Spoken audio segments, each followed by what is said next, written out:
Movie start होती है और हम हमारी मेन कैरेक्टर एना को देखते हैं।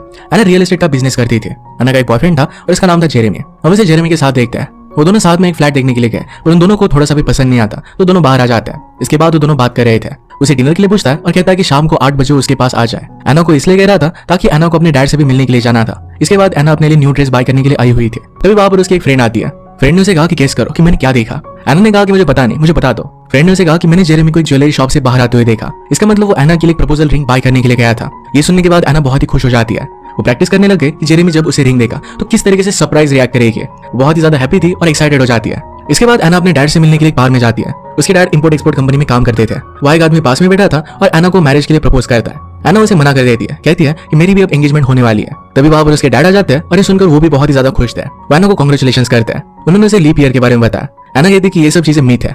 एक्चुअली जब लीप ईयर में कोई भी किसी को प्रपोज करता है तब वो उसे मना नहीं कर पाता। इस जगह के सब लोग इस बात को मानते थे, खासकर एना के डैड। एना के डैड ने उसे जेरेमी के बारे में पूछा। एना कहती क्यों पैकिंग कर रहा है, क्योंकि उसे डुप्लिन जाना है। वह जेरेमी को कुछ काम था। नेक्स्ट सीन में हम एना और जेरेमी को डिनर टेबल पर देखते हैं। वहां दोनों बातें करते हैं और जेरेमी ने एना को एक गिफ्ट दिया। एना देखकर बहुत खुश हो गई थी पर खुशी ज्यादा टाइम तक टिक नहीं पाई क्योंकि उस गिफ्ट में रिंग की जगह पर इयरिंग्स थे। ये देखकर वो जरा सैड हो जाती है। जेरेमी को फिर अपने काम की वजह से कुछ कॉल आता है और उसे वहां से जाना पड़ता है। रात में एना उसी के बारे में सोच रही थी।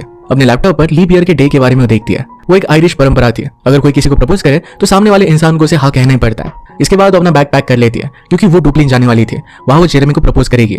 जेरेमी ऑलरेडी वहां पर पहुंच चुका था। नेक्स्ट सीन में हम उसे फ्लाइट में देखते हैं जहां पर उसके साथ एक आदमी बैठा हुआ था। वो अपनी बातें उसे बताने लगती है तो उसकी बातें सुनकर वो आदमी वहीं पर सो जाता है। थोड़ी देर बाद वहां पर तूफान आ गया और इसके बाद फ्लाइट को डुप्लिन के पहले ही लैंड करवाना पड़ता है। ये सब देखकर एना बहुत ही सैड थी पर फिर भी उसे डुप्लिन जाना था। दूसरे फ्लाइट्स के लिए सर्च कर दिया पर डुप्लिन जाने वाली फ्लाइट्स कैंसिल हो चुकी थी। इसके बाद वो वहां पर बोट से जाने का डिसाइड कर दिया। बोट में जाते वक्त भी वहां पर तूफान था इसलिए अपना डेस्टिनेशन तक नहीं पहुंच पाती। इसके बाद वो एक होटल में आ जाती है। वहां के लोगों से उसने डुप्लिन की बस या ट्रेन के बारे में पूछा। वो लोग उसे बताते हैं कि डुप्लिन के लिए बस और ट्रेन बहुत सालों पहले बंद हो गई थी।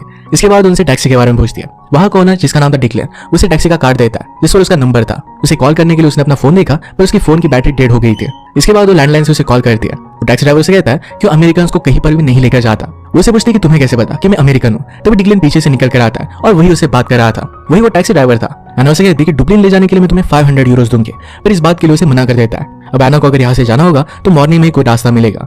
एना सोचती है कि वो कहाँ पर रुकेगी। इसके बाद वो उसी होटल में रहने का डिसाइड करती है। एना को डिक्लेन उसका रूम दिखाता है। एना को जरा भूख लग रही थी इसके लिए डिक्लेन उसके लिए सैंडविच बनाने के लिए नीचे जाता है। एना को अपना फोन चार्ज करना था। फोन चार्ज करने के लिए इलेक्ट्रिसिटी होल्डर ये बेड में दबा हुआ था। इसे निकालने के ट्राई में वो पूरे रूम का बुरा हाल कर देती है। इसके बाद उसने अपने चार्जर को कनेक्ट कर दिया पर कनेक्ट करने की वजह से वहां की लाइट्स ऑफ हो जाती है। इसके बाद डिक्लेन रूम में आता है और उस पर थोड़ा सा गुस्सा करता है। उसने उसे डिनर के लिए सैंडविच दिया। नेक्स्ट डे सारी बातें वो जेरेमी को बताती है। इसके बाद जेरेमी उसे जल्द से जल्द मिलने के लिए कहता है। इसी बीच उसने देखा कि कुछ लोग लोन फिर से वापस लेने के लिए डिक्लेन के पास आए हुए थे। डिक्लेन ने अपने होटल के लिए उनसे जरा लोन लिया था। डिक्लेन उनसे और कुछ दिन मांगता है। एना अपने कपड़े चेंज कर रही थी और तभी वहां पर डिक्लेन आया। उसे कहता है कि उसे टैक्सी से डुप्लिन ले जा सकता है। उसे वैसे भी पैसों की बहुत जरूरत थी। एना ने उसे हाँ कहा और बाहर जाने के लिए कहा। वो दोनों बाहर निकले और डिक्लेन उसके लिए टैक्सी लेकर आया पर टैक्सी की हालत बहुत ही खराब थी। एना उसे कहती कि प्लीज मुझे बताओ कि हम दोनों इस टैक्सी में नहीं जाने वाले।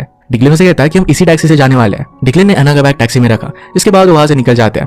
वो सैंडविच खाते हुए टैक्सी चला रहा था। रास्ते में एना उसे बता दिया कि उसके बॉयफ्रेंड को लीप ईयर के दिन प्रपोज करने वाली है, जिस पर वो हंसने लगता है। उसका वो मजाक उड़ाता है और एना को गुस्सा आ गया इसलिए उसका सैंडविच वो बाहर फेंक देती है। इसके बाद डिक्लेन ने टेप स्टार्ट किया पर एना उसका कैसेट निकालकर बाहर फेंक देती है। डिक्लेन गाड़ी रोक देता है और इस टेप को लेकर आता है। रास्ते से जाते वक्त रोड पर बहुत सारी काउस थी जिन्हें देखकर वो कार रोक देता है। काउस को एना खुद हटाती है और बड़ी मेहनत के बाद वो काउस रोड से हट जाती है। इसके बाद उसका पैर काऊ के पूप पर पड़ जाता है जिसे देखकर डिक्लेन हंसने लगता है। एना भी गुस्सा होकर उसकी कार पर लात मार देती है। इससे कार अपने आप घाटी के नीचे चली गई और एक बड़ी से नाले में गिर जाती है। अब एना बहुत परेशान हो गई थी क्योंकि उसका बैग भी उसी में था। इसके बाद दोनों फाइट करने लग जाते हैं। एना जैसे तैसे अपना बैग निकाल लेती है और वहां से जाने लग गई। डिक्लेन उसे कहता है कि मैं एक टो ट्रक मंगवा लूंगा फिर हम यहाँ से जा सकते हैं पर एना नहीं रुकती है। रास्ते में एक वैन आती है और एना ने उनसे लिफ्ट मांगी। कार में बैठा आदमी उसे बिठाने के लिए रेडी हो जाता है। एना वैन के पीछे का दरवाजा ओपन करती है और वहां और भी लड़के थे। एक लड़का उसका बैग गाड़ी में रखता है और इसके बाद वो बैग लेकर वहां से चले जाते हैं। एना ये सब देखती रह गई। इसके बाद डिक्लेन सिटी बजाता हुआ वहां से आगे चला जाता है। थोड़ी देर बाद एना एक रेस्टोरेंट में आई जहां पर डिक्लेन ऑलरेडी था। उसे हाय कहता है और कहता है कि हम लोग यहाँ से जल्दी चले जाएंगे। तो उसकी कार टो हो जाने वाली थी। उसे कहती है मैं तुम्हारे साथ नहीं जाने वाली। वो टेलीफोन पर दूसरी टैक्सी को कॉल करने जाती है। इसी बीच उसने उन्हीं लोगों को देखा जिन्होंने उसका बैग ले लिया था। वो बैग अब भी उनके पास था। एना अंदर जाकर उनसे उसका बैग मांगती है पर उसे नहीं देते। इसके बाद वहां पर डिक्लेन आता है और सबको बहुत मारता है। एना को उसका बैग फिर से वापस मिल गया। लड़ाई की वजह से रेस्टोरेंट के ओनर उन दोनों को वहां से निकाल देते हैं। वो दोनों फिर से साथ में थे।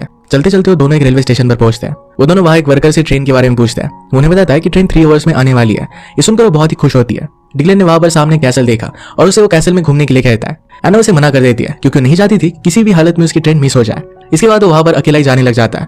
वहां के वर्कर के डॉग को देखकर एना डर के और वो भी उसके साथ आ जाती है। वो दोनों कैसल में पहुंचे और कैसल देखकर एना को बहुत अच्छा लगता है। एना ने डिक्लेन से उस कैसल के बारे में पूछा। इसके पीछे एक लव स्टोरी थी जो डिक्लेन एना को बताता है। एना उसे कहती है कि तुम मुझे ऐसी स्टोरी सुनाकर मुझ पर लाइन मार रहे हो। डिक्लेन उसे कहता है कि एक सच्ची स्टोरी है, मैं ऐसा कुछ भी कर नहीं रहा हूँ। इसी बीच एना को ट्रेन की हॉर्न की आवाज आके, इसका मतलब उसकी ट्रेन आ चुकी थी। वो स्टेशन की तरफ भागने लग गई, पर तभी वहां पर बारिश आने लग गई। भागते भागते कीचड़ में वो गिर जाती है। इसके बाद वो स्टेशन पर आए, पर तब तक वहां से ट्रेन जा चुकी थी। वो फिर रोने लग जाती है। इसके बाद रेलवे वर्कर उन दोनों को अपने घर लेकर जाता है। उन दोनों को अपनी वाइफ से मिलवाता है। उसकी वाइफ वहां पर कपल्स को रूम रेंट पर दे दी थी। वहां पर रहने के लिए कंडीशन थी कि जो भी लोग यहाँ पर रहेंगे वो मैरिड होनी चाहिए। डिक्लेन और एना कहते हैं कि हम दोनों मैरिड है। इसके बाद वहां पर वो रुक सकते थे। वहां पर उन्होंने अपना रूम देखा तो वहां पर एक ही बेड था। वो दोनों बेड के लिए लड़ने लग जाते हैं और टॉस करते हैं कि कौन बेड पर सोएगा। इसके बाद मॉर्निंग में वहां पर हाउस ओनर आती है। वो उनसे खाना खाने के लिए पूछती है। एना उसे कहती है कि मेरा हस्बैंड डिक्लेन बहुत ही अच्छा खाना बनाता है, वो खाना बनाने में आपकी मदद भी करेगा। ये सुनकर लेडी बहुत ही खुश हो जाती है। नेक्स्ट दिन में वो दोनों गार्डन में सब्जियां लेने के लिए जाते हैं। उन दोनों ने वहां पर बहुत सारी बातें की। इसके बाद वो दोनों साथ में कुकिंग भी करते हैं। इसके बाद नेक्स्ट दिन में रात में एक ओल्ड कपल उनके पास बैठे हुए थे। वो सब खाने की बहुत तारीफ करते हैं। ये सुनकर उन्हें भी बहुत अच्छा लगता है। इसके बाद ओल्ड कपल किस करते हैं। ये देखकर स्टेशन वर्कर उसकी वाइफ भी किस करने लग गए। एना और डिक्लेन किस नहीं कर रहे थे।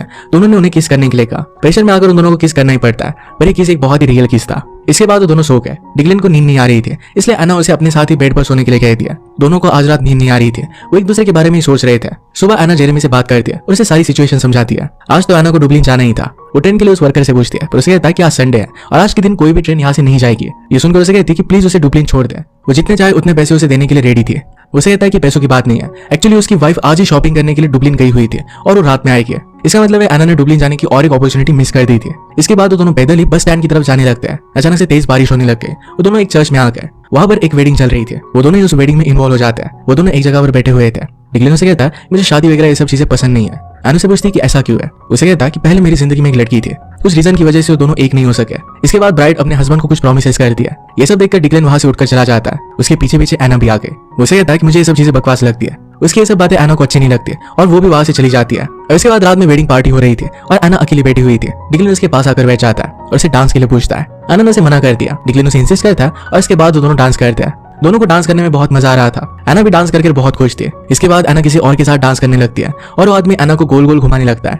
इसे एना के सैंडल निकलकर ब्राइड के सर पर लग गए। इस पर एना उसे माफी मांगती है। ब्राइड ने कहा कि ठीक है, मेरी ड्रेस खराब नहीं हुई, यही बहुत इंपॉर्टेंट चीज है। उसके कहती एना से गलती से उसकी ड्रेस पर ड्रिंक गिर जाता है। इसके बाद वो दोनों वेडिंग पार्टी से निकल जाते हैं। रात में एना बहुत ड्रिंक करती है और उसे डिक्लेन लेने के लिए आता है। उसे कहती है कि तुम एक बहुत ही खराब आदमी हो, तुम हमेशा चिल्लाते रहते हो, तुम मुझे बहुत डांटते भी हो। मुझे लगता है कि ये सब चीजें तुम्हारा सिर्फ एक नाटक है और अंदर से तुम बहुत ही प्यारे आदमी हो। ये कहने के बाद उसे किस करने के लिए उसके करीब आ रही थी, पर तभी उसे उल्टी आ जाती है। इसके बाद उसे उठाकर लेकर जाता है। सुबह होने पर जब एना की आंख खुली तो वो खुद को डिक्लेन के पास पाती है। रात भर वो एना के साथ इसी तरीके से सोया हुआ था। ये देखकर एना को अंदर से बहुत अच्छा लगता है। और इसके बाद एना का जाने का टाइम हो गया था। वो अपना सूटकेस लेकर चली जाती है। इसके बाद डिक्लेन की आंख खुली। वो देखता है कि एना की बस जा रही थी और एना तो उसके लिए सिर्फ कॉफी लेने के लिए गई हुई थी। उसे पीछे से देख रही थी। वो बहुत ही परेशान दिख रहा था। तभी एना उसके सामने आ जाती है। डिक्लेन उसे कहता है कि उसने उसकी बस मिस कर दी। एना ने कहा कि कोई बात नहीं, तुम मुझे वहां पर छोड़ दोगे। इसके बाद दोनों डुबलिन पहुंच जाते हैं। वहां आने के बाद डिक्लेन एना को अपने प्यार की बात बताता है। वो एक लड़की से बहुत प्यार करता था। उसने और उस लड़के ने मिलकर एक कॉफी शॉप चलाई थी। उनके साथ उनका एक फ्रेंड भी काम करता था। डिक्लेन को लगा था कि उस लड़की के साथ वो पूरी जिंदगी बिताएगा। ऐसा हो नहीं पाया क्योंकि वो लड़की और उसका फ्रेंड इन दोनों में अफेयर हो गया। डिक्लेन ने अपनी मदर की वेडिंग रिंग भी उस लड़की को गिफ्ट दी थी। वो रिंग अभी भी उस लड़की के पास थी। ये सुनकर एना से कहती है कि तुम्हें वो वेडिंग रिंग फिर से वापस लानी चाहिए, वो तुम्हारी मदर की है। डिक्लेन उसे कहता है कि बहुत सारा टाइम बीत चुका है। इसके बाद डिक्लेन उसे उसकी डेस्टिनेशन वेडिंग पर पहुंचाता है। एना उसे उसके पैसे देने लगती है, पर डिक्लेन उसे वो पैसे नहीं लेता। वो सिर्फ वही कॉइन मांगता है जिससे उन्होंने बेड पर सोने के लिए टॉस किया था। वहां से जाने लग गया और एना को भी अच्छा नहीं लगता। डिक्लेन अपनी फीलिंग्स बताने के लिए टर्न हुआ, पर इतने में वहां पर जेरेमी आ गया था। वो एना के गले लग जाता है और वहां उसे शादी के लिए प्रपोज करता है। ये देखकर डिक्लेन वहां से चला गया। एना ने जेरेमी को हाँ कर दी थी। इसके बाद उन दोनों की शादी की तैयारी होने लग गई। डिक्लेन अकेला ही रोड पर चल रहा था। जिसके बाद वो किसी को फोन करता है। इसके बाद वो अपने एक्स से मिला और घर चला जाता है। घर जाकर वो अपना रेस्टोरेंट चलाता है जो कि बहुत ही अच्छा चलता है। थोड़े दिनों बाद जिन लोगों से उसने पैसे लिए थे वो वहां पर आ गए थे। उन्हें पैसे पे नहीं कर पा रहा था और इसी वजह से उसका सारा सामान वो बाहर निकालने की बात कर रहे थे। यहाँ पर डिक्लेन के कस्टमर उसकी पूरी मदद करते हैं। वो जो भी पैसे ओ करता था वो सारा उन्होंने पे कर दिया। पैरेलल में हम देखते हैं कि एना थोड़ी सी अपसेट थी। उसकी एंगेजमेंट के लिए पार्टी रखी जाती है। एना ने वहां पर एक फायर अलार्म देखा। उसे ट्रिगर करने जाती है। वो देखना चाहती थी कि क्या सच में जेरेमी उसके लिए केयर करता है। अलार्म के ट्रिगर होने के बाद जेरेमी एना को छोड़कर अपने दूसरे ही सामान को समेटने लग गया। ये देखकर एना उसे समझ गई कि जेरेमी उसके लायक नहीं है। इसके बाद उसे छोड़कर वहां से वो चली जाती है। कुछ दिनों बाद वो डिक्लेन के रेस्टोरेंट में आती है। डिक्लेन उसे देखता है और पूछता है कि तुम यहाँ पर कर क्या रही हो। उसे कहती है कि मैं तुम्हें बहुत लाइक करती हूँ। अपनी फीलिंग्स के बारे में उसे बता देती है। डिक्लेन उसे कुछ भी आंसर नहीं देता और वहां से चला जाता है। इसके बाद एना बहुत सैड हो गई। एक हाइटेड जगह पर जाकर वहां पर वो रोने लग गई। वहां पे डिक्लेन आया और उसे चुप कराता है। एना उसे पूछती है कि तुम मुझे छोड़कर क्यों चले गए थे। उसे कहता है कि मैं तुम्हारे लिए कुछ लेने के लिए गया था। उसे अपनी मदर की रिंग देता है। प्रीवियस सीन में अपनी एक्स से उसने अपनी मदर की लिंक ले ली थी, उसे वेडिंग के लिए प्रपोज कर देता है। एना ये एक्सेप्ट कर लेती है और दोनों किस करते हैं और वो दोनों साथ में थे। नेक्स्ट सीन हम कुछ दिनों बाद देखते हैं, वो दोनों उसी टैक्सी से और एक ट्रिप पर जा रहे थे और दोनों साथ में बहुत खुश थे। इसी के साथ ही मूवी एंड हो जाती है। अगर आपको एक्सप्लेनेशन अच्छा लगा तो प्लीज लाइक और कमेंट जरूर कर दीजिएगा। बहुत सारे मूवीज लेकर आते रहते हो तो प्लीज चैनल को सब्सक्राइब कर दीजिए और बेल नोटिफिकेशन आइकन दबाना मत भूलिएगा। हम फिर से मिलेंगे और एक नए मूवी के साथ, तब तक के लिए थैंक यू और आप अपने आप का ख्याल रखिए।